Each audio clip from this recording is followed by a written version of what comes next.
Thank you for joining us for this bonus episode of Young Playwrights Theater podcast. I am the artistic director of YPT and your host, Farah Lawal Harris. For this episode, I have a special treat for you, an interview with legendary artist and activist, Lady Dane Figueroa Aditi. Dane was one of YPT's featured performers for Silence is Violence LGBTQ+U that took place on September 11th, 2017. If today's episode were a movie, it would have a PG-13 rating due to themes of queer identity, mental health, and violence. Listener discretion is advised. Dubbed the ancient jazz priestess of Mother Africa, Lady Dane Figueroa Aditi is a Nigerian, Cuban, indigenous, American performance artist, author, teacher, choreographer, priestess, speechwriter, playwright, writing coach, advocate, healer, and a founding member of Force Collision. She founded the Anana D initiatives, which curates, produces, and cultivates events and initiatives designed to center and celebrate the work of trans and gender nonconforming artists of color. Considered one of the most prolific artists of our time, she is the first trans woman of color to be nominated for a Helen Hayes Award. She is a Helen Hayes Award-winning playwright, a two-time Helen Hayes Award-nominated choreographer, and co-editor of the Black Trans Prayer Book. She also co-starred in the web series King Esther. Welcome, Dane. Well, hey, everybody. It's Lady Dane Figueroa Aditi. My pronouns are she, her, hers. I am a multi-hyphenate artist, a performance artist, a novelist, a writer, an advocate, a cultural worker, a daughter, an auntie, sometimes a mother, a sister, etc., etc., etc. Yeah. Awesome. So a lot of people, including myself, look up to you for a number of reasons. And they say every superhero has an origin story. So I'm curious, what's the story of how you became the artist and advocate that you are today? First of all, let me just say, you're also an incredible artist. And I really, hearing you say that, this is my sister, y'all. So yes, we're in a work capacity right now, but she is a part of my family. She is family to me. And so that's really, really sweet of you to say that you are inspired by me. Thank you. Thank you. As I am by you. I will say, I know it's origin story. I'm not necessarily jumping all around the place, but I want to say, because we are here together, right, that something that I have recognized that is really special about the DC theater community is that it is community first and then industry. And some of my deepest relationships I've been able to build with incredible women within this theater community, you are one of those relationships. And so first, let me say thank you for having me thank you for having me here, and thank you for saying that. An origin story. I'm from Baltimore, Maryland. I grew up in what would be considered the ghetto or the hood. I grew up in a family of incredible, amazing women, all of which, even if they didn't choose art as their particular vocation in life, were all artists. My mother was a singer. She was an evangelist. However, she worked in the caregiving field. And I had an auntie who was a jazz singer, my Auntie Liz. So I grew up also around, in nightclubs around that particular vibe with jazz musicians. So I grew up around all this incredible art, all this incredible music. I was able to see Stephanie Mills and The Wiz. And I also was taught to there's sometimes this, I don't want to say contradiction, or this really nuanced way that I think about my childhood now, in which there were moments in which I certainly was encouraged to sort of be the smartest, be the brightest, be the best, right, in the room, while also sort of being antagonized sometimes for for being the smartest or for choosing to really be all of who I wanted to be. And so I think that, in this time particularly that we're living in, that I could certainly just list off all the amazing and incredible things, because there was certainly love there, certainly. But there was also, I don't know if it was a sort of resentment or if it was a sort of fear. Maybe fear is the right word, from some elders in my family. Not necessarily about who I was, but about how they thought the world may interact with me. And I remember as I got older, I at one time said to my mother, I said, the world, I told her, I said, the world knows how to treat me based off of how you treat me in front of the world. And so your job as my mother is to fight the world for me, not fight to try to box me in for the world, to be consumed by the world. I don't know if that answered your question. I don't know why that just came up for me in this moment, but That's long right now. That's deep. But I think about sort of as all of us, I think, in relationship to each other as community, are trying to figure out how to be more us, but then also how to be more us and not compromise who we are while we're being us together. Something that comes up, we're going off script a little bit, but you made me think about how often adults who have youth in their life, whether it's a nephew, a child, who is expressing themselves in a way that's different from society, whether it's their gender expression or their sexuality, anything. And folks like that are always asking, how can I be more of a support to this child? Do you have advice for folks like that who have that question? Yeah, I would say, love that child fiercely. Love that child fiercely.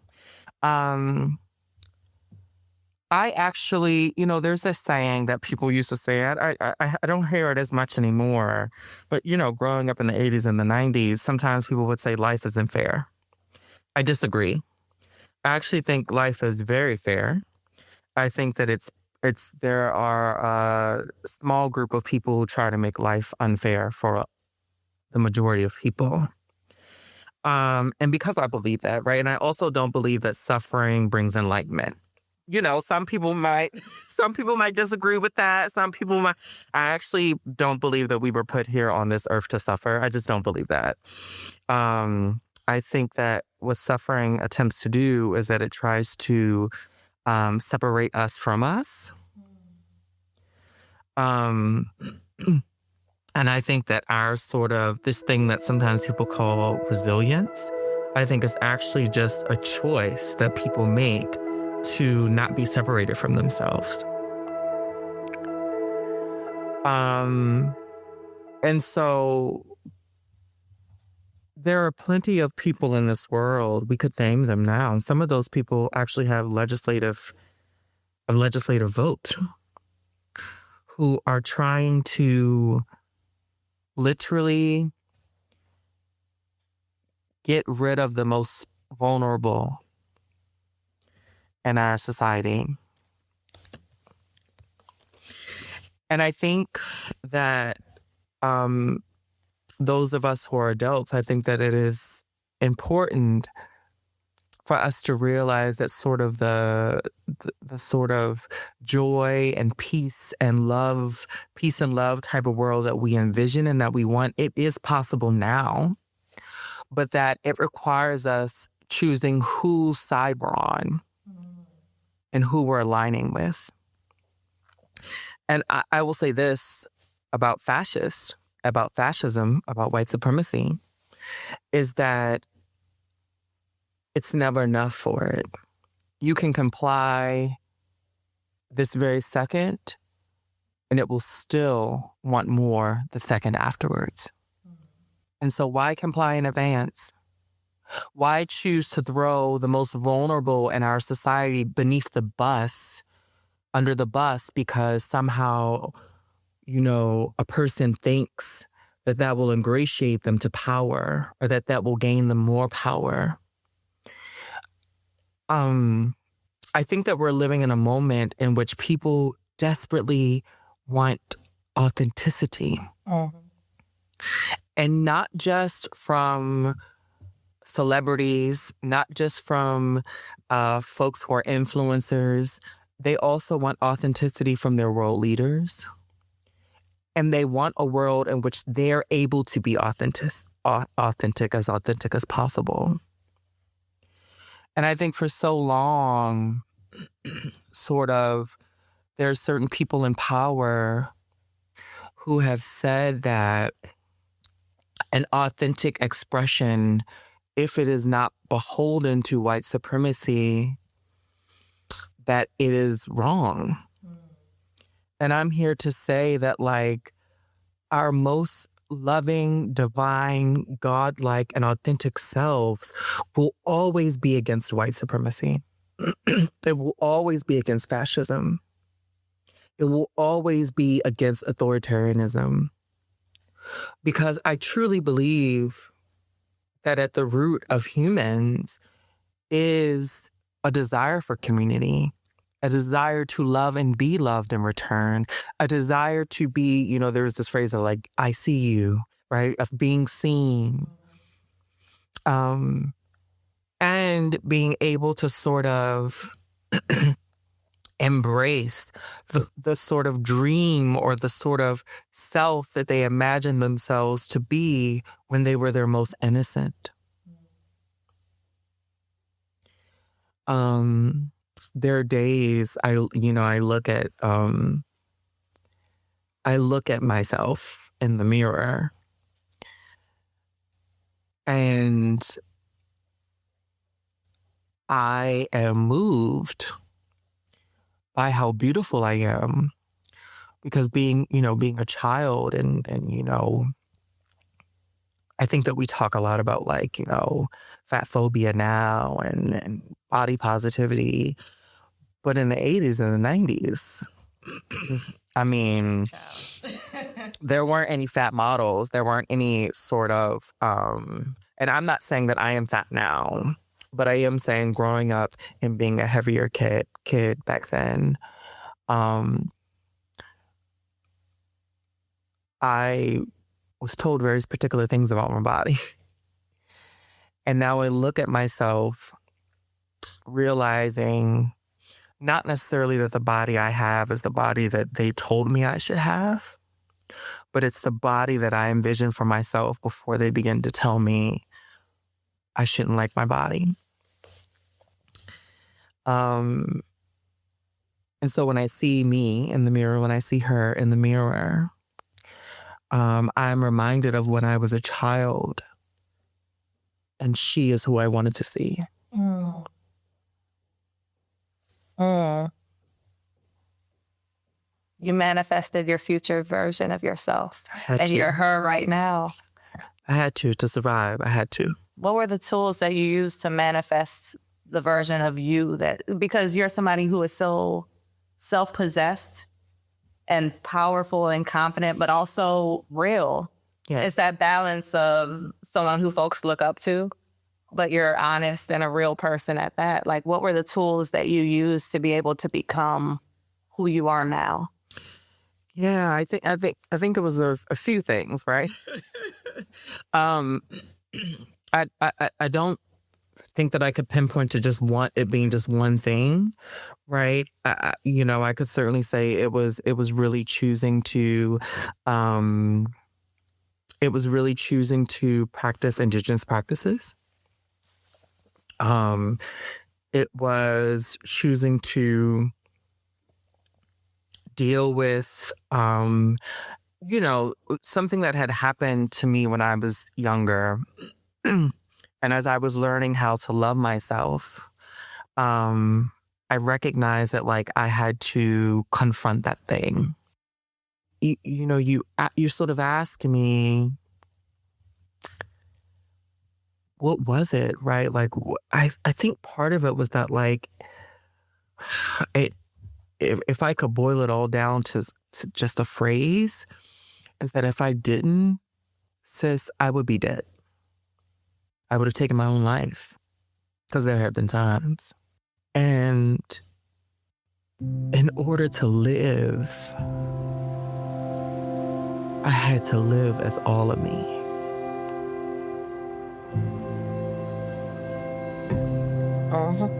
Amen.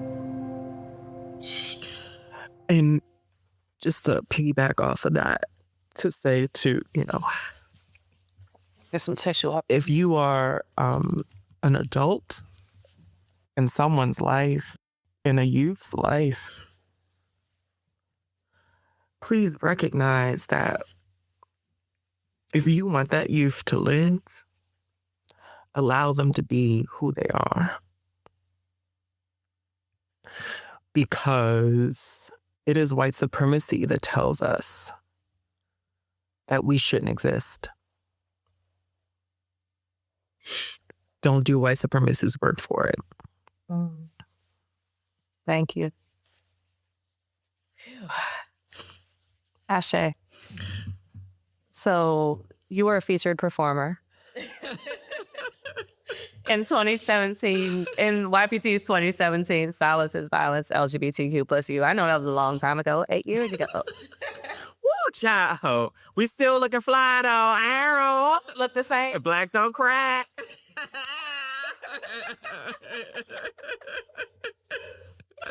So what I remember about that performance, I don't remember the pieces. I remember how I felt. Yeah. And I remember when it was your turn to perform, you came from the back of the room, and I never heard you sing before. So I just hear this operatic singing, and like all the hairs stand up on my arm. I'm just like, and you're singing, and you walk up to the stage and you perform, and it was just such a divine experience that I was glad to be a part of.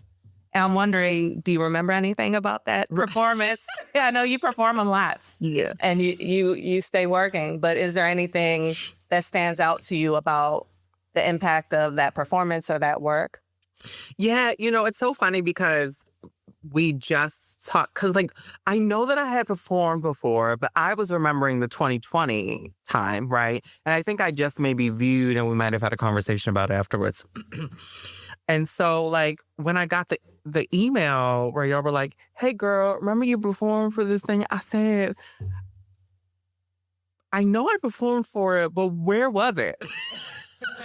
But you and I were just talking, and the minute that you said, oh, was that blah, blah, blah, I said, oh, right. Yes, I do remember that night. I think that that evening to me just felt like it felt colorful. It felt just it felt very colorful. It felt very vibrant. I mean, you had a whole bunch of fierce performers on that evening. And I felt like it was almost like a ritual or an incantation or something. It was the type of thing that was trying to move the energy around. That's what I remember from that night. Yeah. What does the phrase silence is violence mean to you? What thoughts does that conjure up for you? You make me almost want to do a different poem now. For me, when I think about that, I just think about the fact that if there are people who have any type of systematic power, not speaking out against injustice can lead to death, literal death for some people. And I think that I'm going to go there. I think sort of since President Obama was president, the American psyche has sort of been, let me not say the American psyche because it ain't everybody. I think that there has been a particular sort of push for civility without accountability and without empathy. And I think what we're witnessing now in Palestine, which is a man-made famine happening is because there were people, when it could have been prevented, for whatever reason, record deals, they didn't want to lose movie roles, they didn't want to be ostracized, whatever reason, didn't say anything. Now we see the effects of that.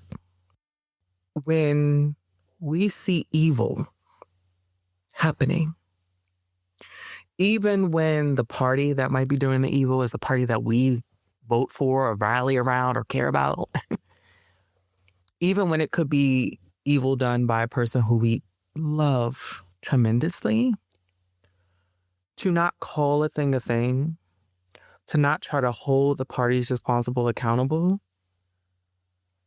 is the silence part. And it is violence. Because to enable violence, when you have the power to stop it too, is to participate in it.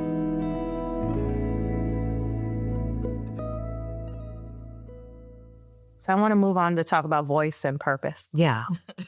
So in what ways do you use your voice, both on and off stage? How do I use my voice?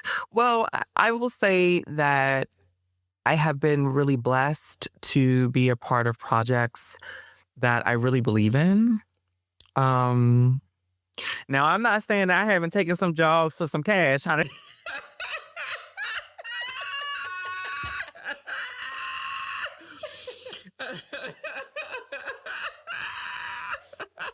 I ain't saying it's always been just because it's pulled on the heartstrings. But I am saying that for the most part, I've been, I have been very blessed to be a part of sort of artistic projects that I care deeply for.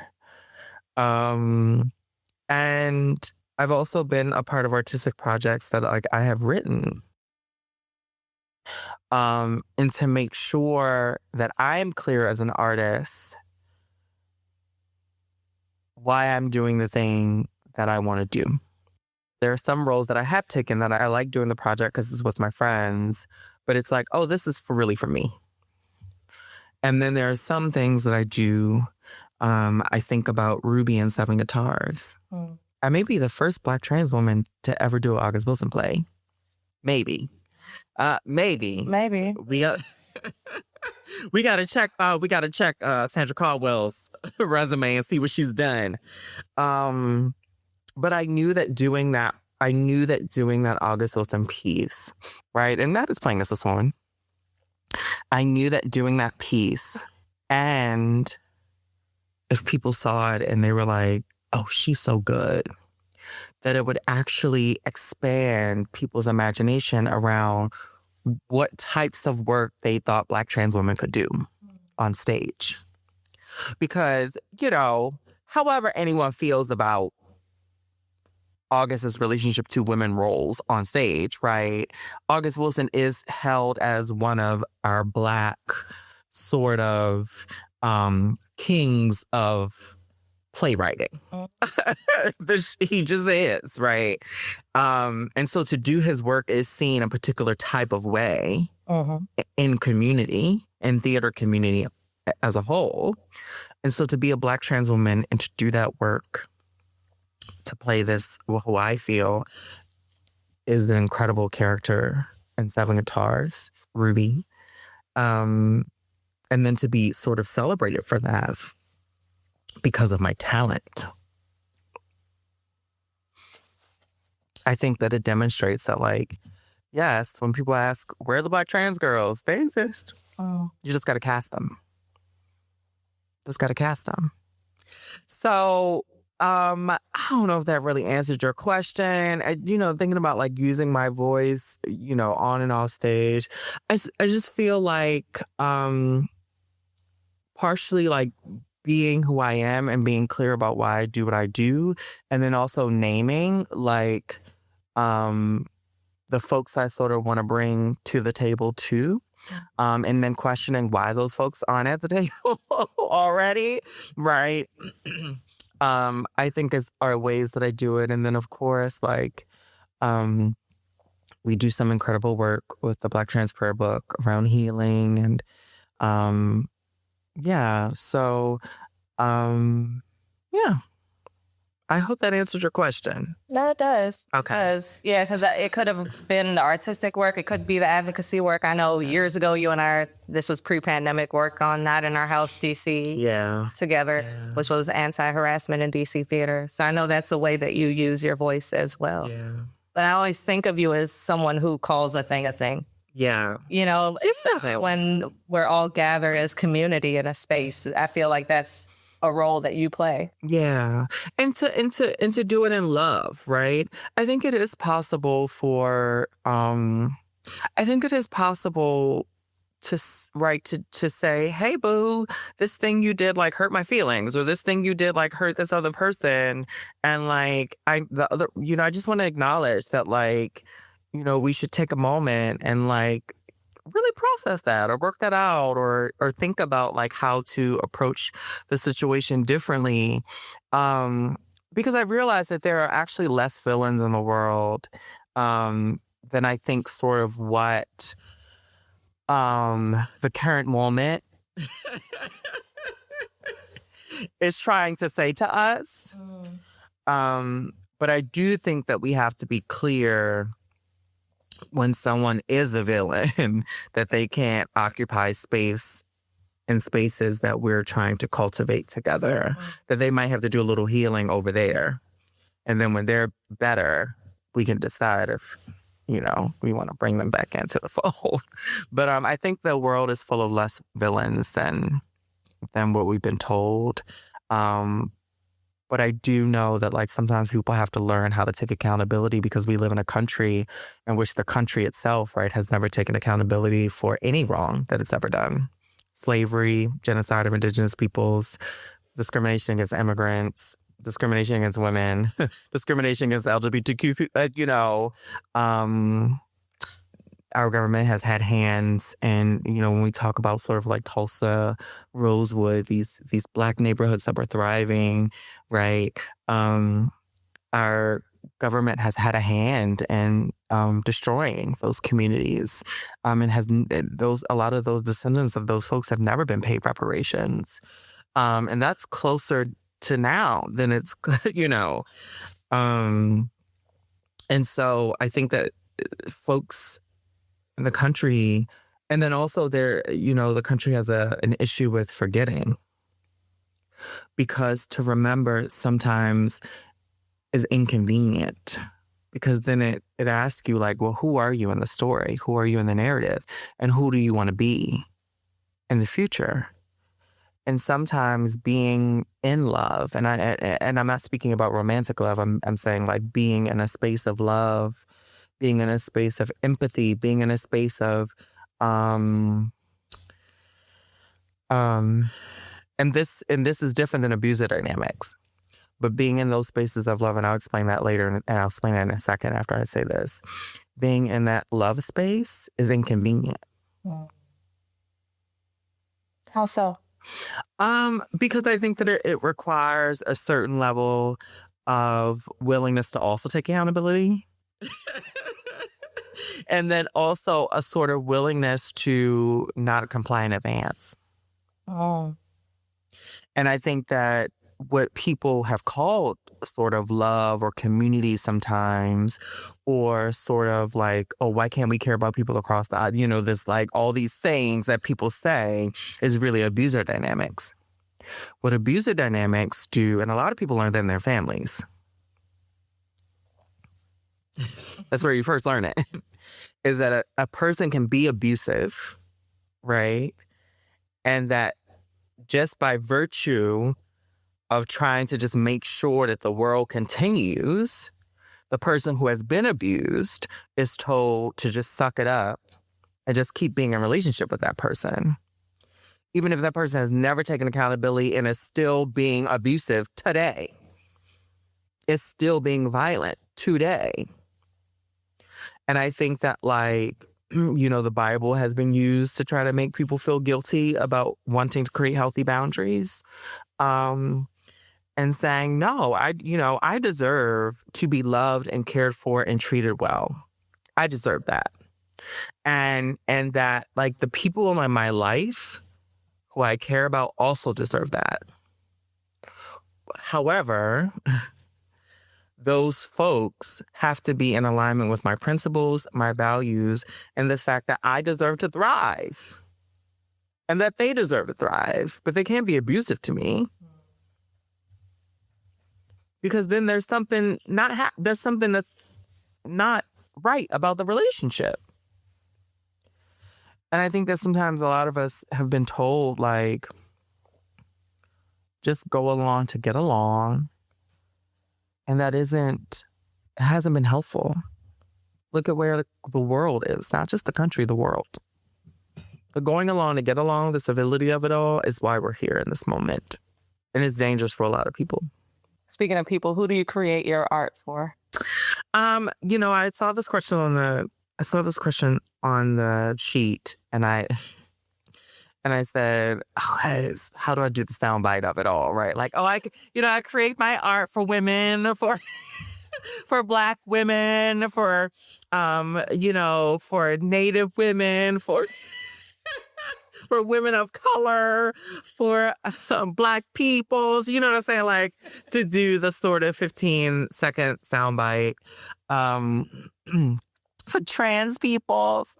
But I think, I think I don't just create my art for sort of myself or sort of the community now. I think I also create my art for future generations too. There are some people now who are just learning, right? Mm-hmm. Names of folks who had created incredible Black folks who historically had created such incredible works.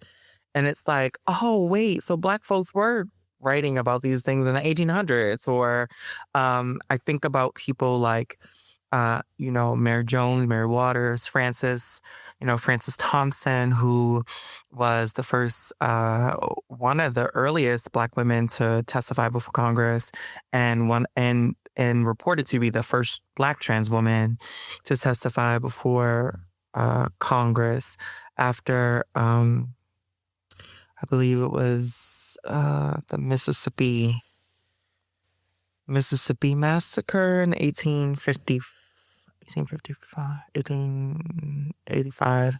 Y'all, look it up. She's on Wiki. She's on Wikipedia, Frances Thompson. However, she was an abolitionist. She was an anti-rape activist. This was in the 1800s. This is a Black trans woman. She was disabled. She was intersex. Wow. And that, like,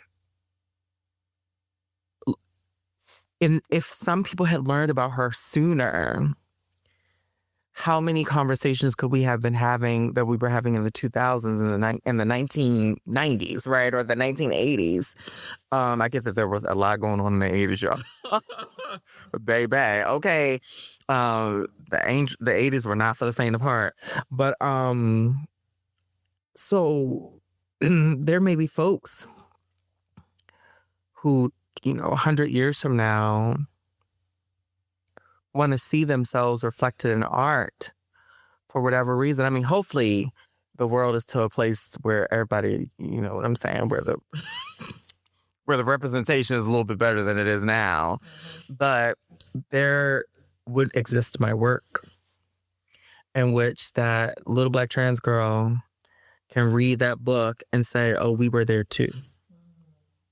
So you've created such a legacy. And I think one of the great ways you've done that is through your books and your plays. Thank you. Because that's work that lives on. And it's been such a beautiful contribution, not just to DC theater, but just the whole ecosystem of art and voices of Black women, LGBTQIA plus folks. I'm wondering, can you share a couple poems with us? Yeah, I can. Okay. So are the rules. So first, which book are you sharing from, just so folks to check out this book? So I'm sharing a book from, I think this might be my latest work that came out last year, called The Politics of Tears. A poetic treatise on war, empathy, and peace. And I wrote it as I was sort of just thinking about the state of the world, and trying to process like sort of the grief I was feeling around, or maybe it was more like disappointment, that sort of, we're in 2025, science is where it is, technology is where it is, and I feel like we could have heaven on earth right now. I feel like God gave us science, the gods gave us science, the ancestors gave us science so that like it could create lives of ease for us.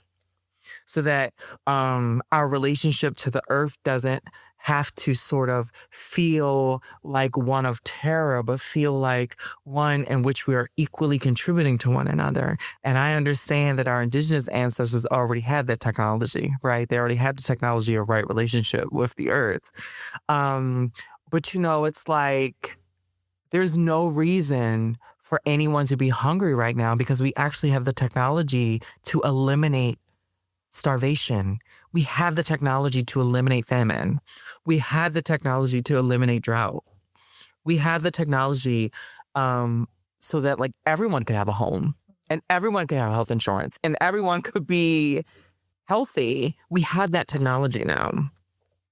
And so I was sort of disappointed that there were a bunch of people who allowed like 10 rich people to tell them that they shouldn't care about other people, or that they shouldn't love themselves. And so I wrote this book as I was just thinking about the state of the world. It's a book of poetry. It's sort of, I call it a treatise because it's almost like I am sort of writing this work to sort of make sense of what was happening in the world and then where I think we should go. So that's why, it's a treatise on war, right? On empathy and on peace. Where can folks buy the book? From my website at www.ladydanefe.com. That is Lady Dane, F as in Figueroa, E as in Aditi.com. LadyDaneFE.com.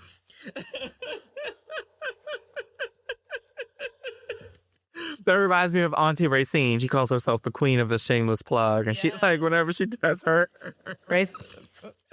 Mother Racine is the best. When it comes to the shameless plug, shout out to Team Racine. Another friend of YPT.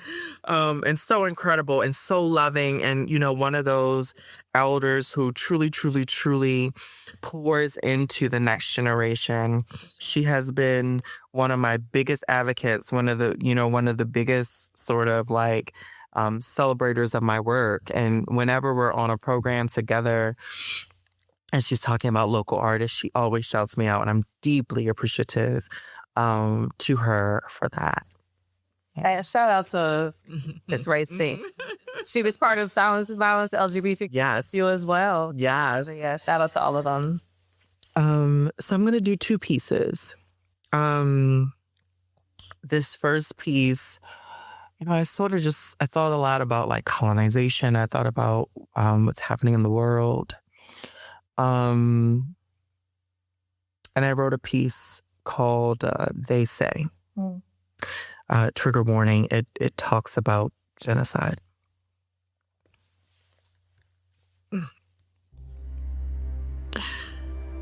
They say, do not worry. The cries you hear are only from the land. The bones there do that sometimes. You may even experience stones that drip blood, but do not worry, dear.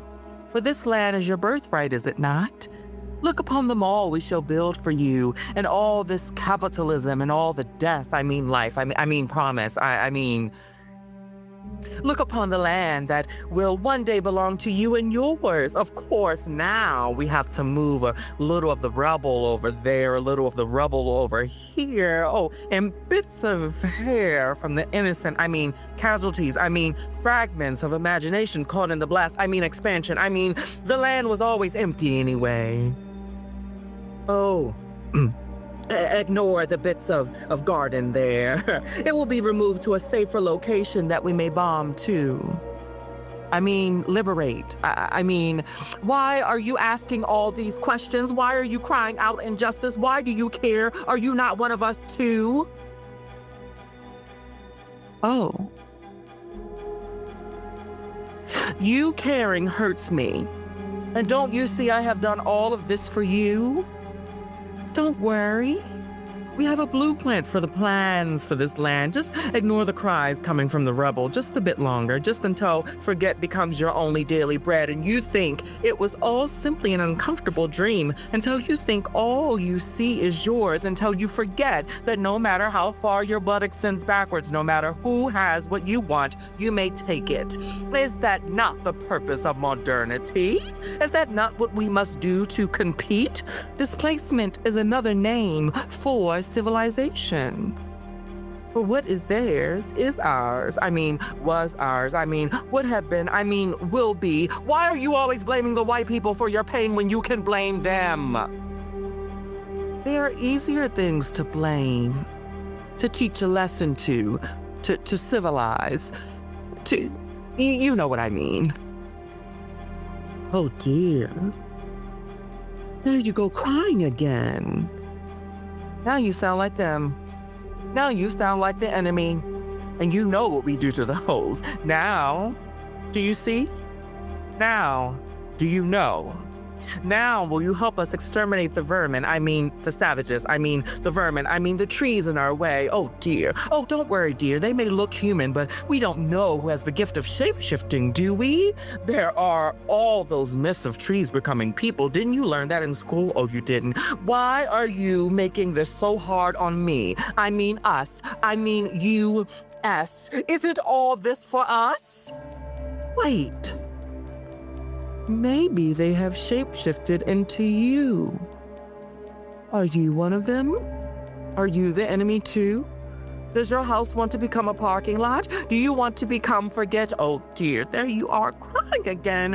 Why do you hurt me with these tears? Why do you hurt me with such protest? Why do you hurt? Why?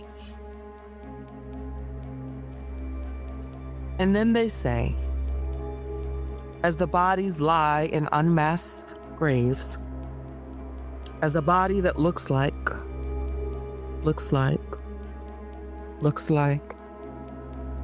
prayed like, sounded like, cried like, laughed like, looks like.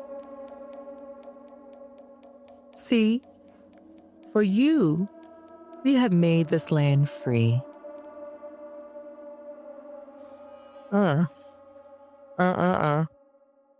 Thank you.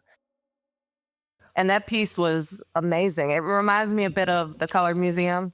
Yes. It's deep and resonant. Save us, I'm in US. Yeah. Yeah. It's, you know, the thing about our world that we live in is that it is not 1950. It is not the 1900s. It is not the 1800s. The way that sort of, and I don't know if economists always, I don't want to say economists, I don't know if like billionaires and millionaires always acknowledge this, but our world, I mean, let's be clear, right? The way that the West got rich is by, you know, killing indigenous folks, enslaving indigenous Africans, and then stealing riches from Africa. We have to just be honest about that. But the global economy and the ecosystem is so interconnected now that the suffering of people anywhere, we got to care about it. Even if you're just being selfish, right? Morally, we should care about it anyway. But even if it's just about your own sustainability, you need to care when other people suffer in other places. Because their suffering eventually leads to the suffering of people in the United States. And that's the selfish route. That wasn't even the moral route. Morally, we should care. I'm speaking. If you just want to care about preserving yourself, the thing about exploitation is that eventually you can't anymore. You know, Malin Bart has this incredible TED Talk where she talks about sort of the exploitation of Africa from the West. And she says, like, she talks about in nature, and she says, if the predator overeats, if the predator, like, literally takes all the resources, the predator will die. And we're living in a time now where we actually could globally just have so much abundance, but there are some predators in more ways than one who are trying to literally starve the world. And if not of riches, affection and care and empathy. And I just think, well, not just think, I also believe that it is our duty to care about each other. Not simply as the people we have personal, interpersonal relationship with, not just as American citizens, quote unquote, but as a global community of humans. If we want to survive as a species, the earth is getting hotter. And our indigenous ancestors had the answers.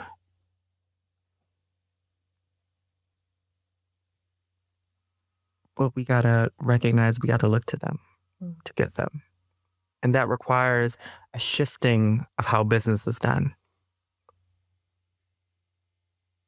Thank you for that. I don't know why I brought that up, but okay, let me do this next piece.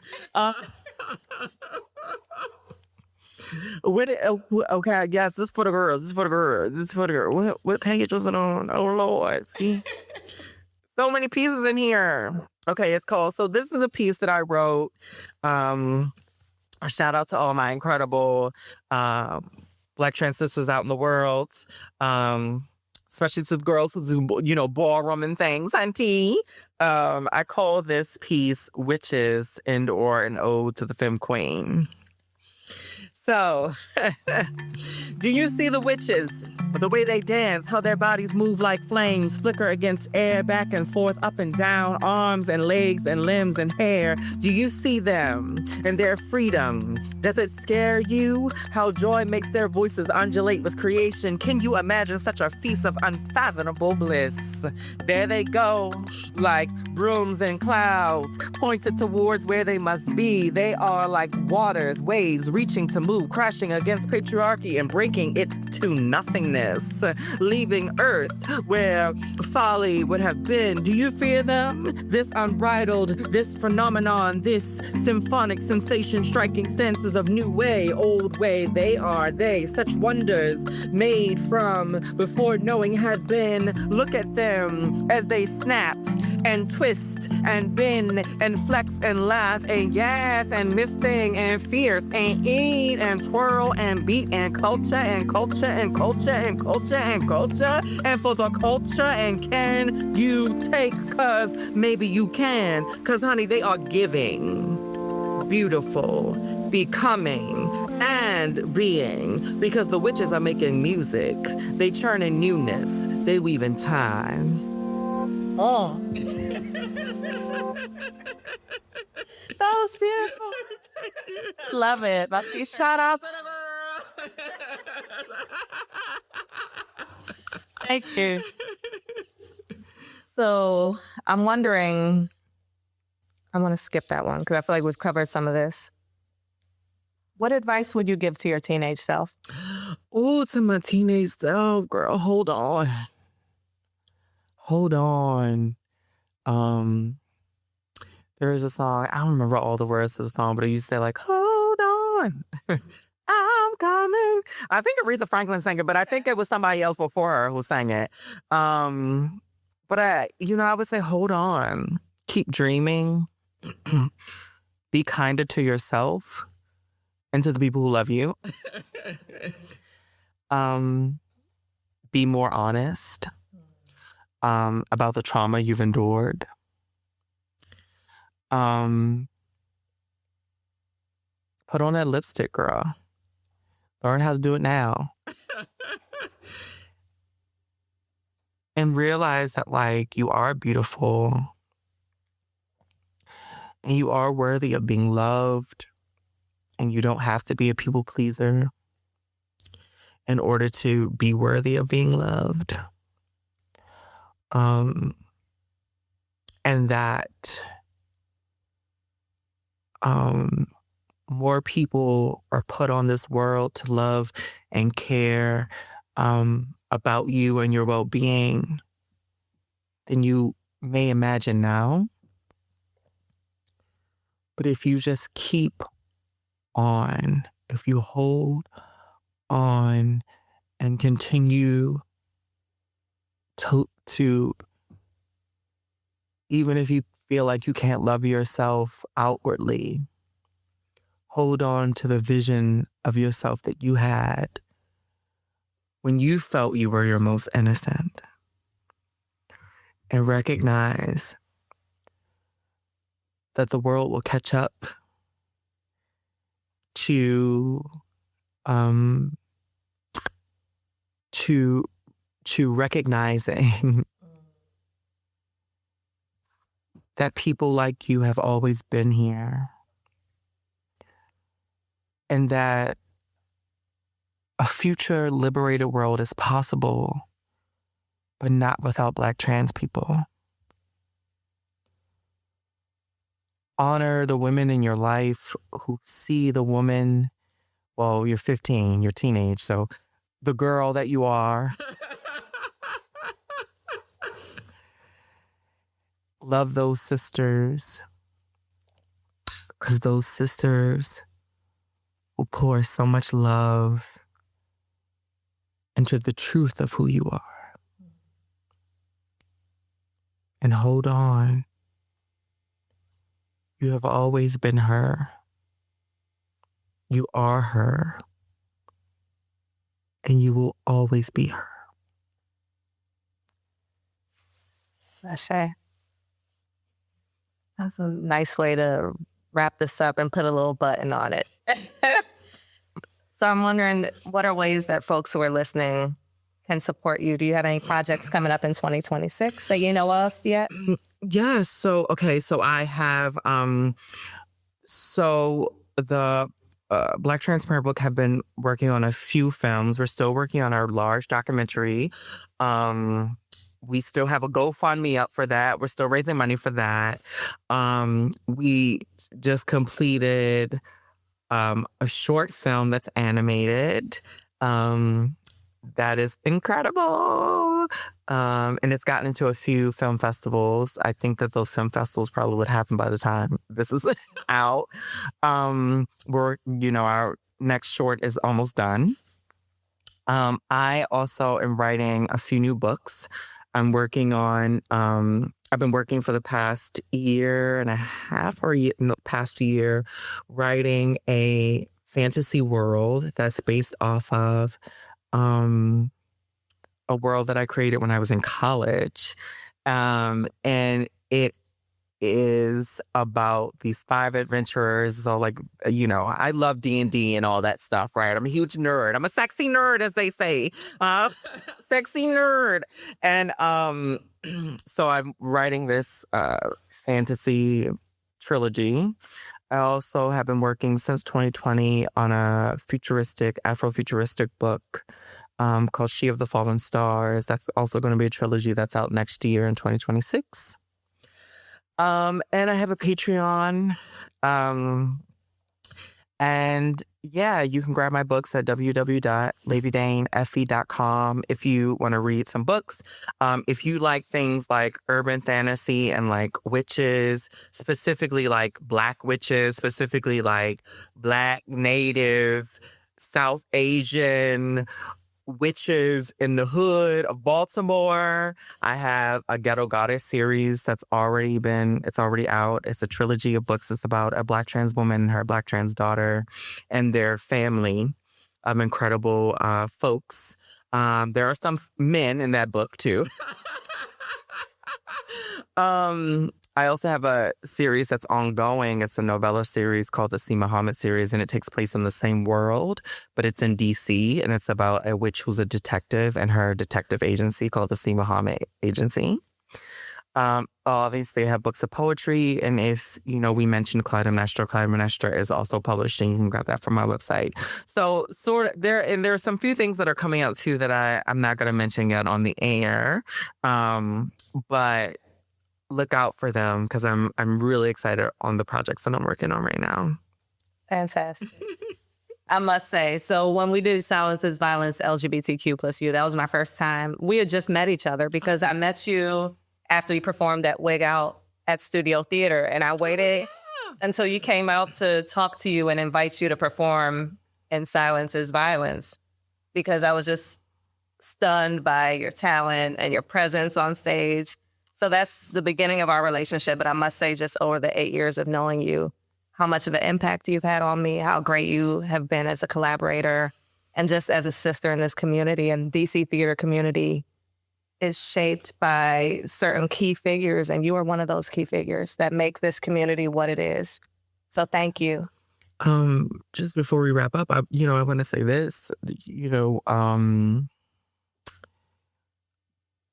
kind of said this earlier, but I'll expand on it, that, DC theater, the DMV really there, because we all work in we work in the DMV.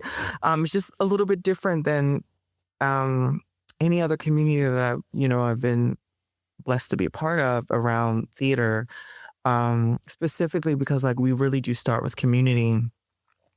And I remember when I was making the conscious decision to sort of tell everyone okay, hey y'all, so this is the pronouns you better use now, and these are the roles I'm going to go up for. So don't be asking me to be auditioning for no other roles, and just sort of all those types of things. And I think as much as people in the DC theater community are moved by my work, I've also been blessed to be loved by so many folks in this community. It is one of the best theater communities in the world. And I want to take a moment to say thank you to this community for loving me and for really honoring who I am without question. So thank you. Thank y'all. Thank y'all. Thank you, Dane.